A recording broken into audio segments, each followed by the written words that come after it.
Welcome to our campsite. Welcome to our space.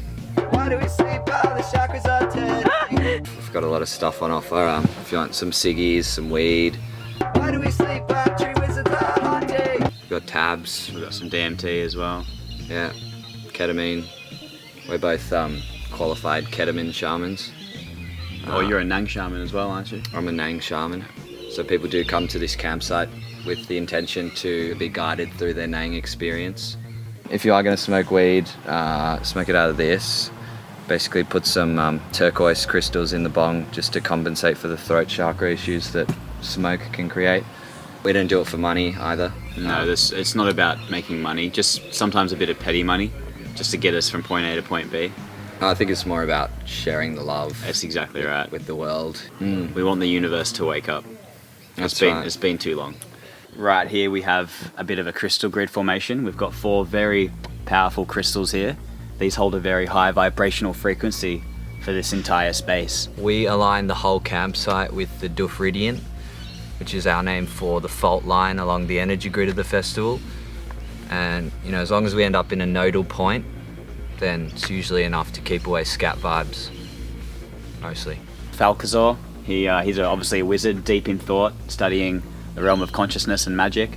He's got an onyx wand here, a shamanic wand, to help him channel. We've got a few kind of quotes that we like to stick around the campsite because, I don't know, I find there's nothing more inspiring than just getting up and just reading, for example, muddy water is best cleared by leaving it alone.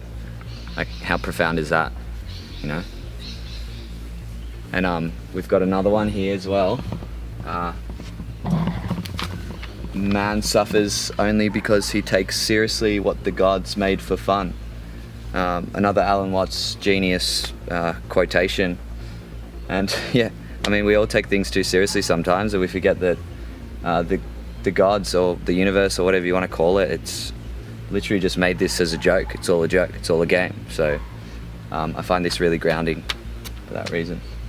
This is Matthew's van. This is how we get around. All the Unicorns gigs on the main road in Byron, main road in Melbourne, Flinders Street. Yeah. Just all the gigs that we have. We have our prayer flags here from Nepal. So theory says and spirituality says that when these blow away, it sends the good vibes and the good prayers elsewhere in the world. So we put a lot of loving energy into these. Hopefully one day they'll spread and spread the love, spread the magic. We have some mandalas set up around here too. So as you can probably see, this is a portal.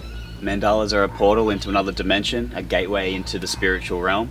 So we always make sure we have that gateway available to us whenever we need it, whenever we can call upon it.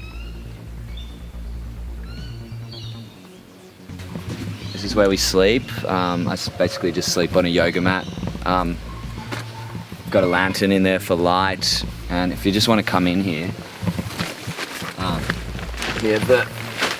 I'll show you this. This is when we get up. We have a clock in our tent here, just to remind us of the time when we wake up. So sometimes when you're wondering what the time is, it's good to have a little bit of a peek and just remember that the time is always now. There is no time. Time is just a construct of the monkey mind. We like to live in the eternal present moment. That's the only time there ever is.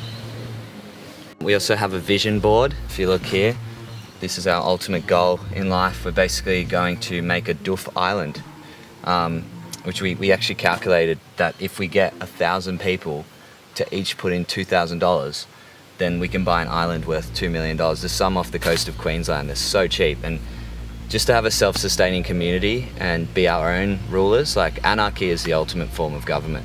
Do whatever we like, whenever we like, without technology, without any influence from the outside world. In fact, we can make our own rules. We can have compulsory meditation in the morning, for example. We can appoint shamans.